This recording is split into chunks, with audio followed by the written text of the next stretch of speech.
Shiva news चॅनलमध्ये आपल्या सर्वांचे सहर्ष स्वागत। चला तर पाहूया आजच्या काही घडामोडी। 154 पोती तांदूळ 9 लाखाचा मुद्देमाल जप्त। रेशनच्या तांदळाची तस्करी करणाऱ्या दोघांच्यावर अन्न व नागरी पुरवठा खात्याने मोठी कारवाई केली। शनिवारी आहार निरीक्षक अभिजित गायकवाड यांच्या पथकाने पोलिसांच्या मदतीने हिदायतनगर व शिरगुप्पी पांगीर रोडवर छापे टाकले। सोहेल ढालाईच्या गोडाऊनमधून 50 पोती तर संदीप गंगाळीच्या ट्रकमधून 104 पोती तांदूळ जप्त केला। 2.51 लाखांचा तांदूळ व 6 लाखांचा ट्रक असा एकूण 9 लाखांचा मुद्देमाल ताब्यात घेतला। निप्पाणी शहर परिसरात तसेच ग्रामीण भागात रेशनच्या तांदळाची मोठी प्रमाणात विक्री होत आहे।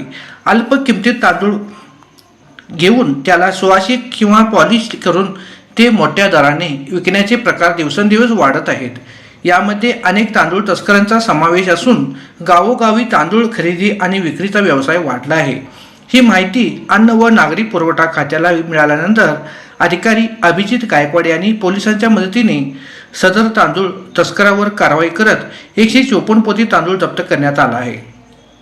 या प्रकरणी दोघा जणांवर निप्पाणी शहर व बसवेश्वर पोलीस ठाण्यात गुन्हा दाखल झाला आहे।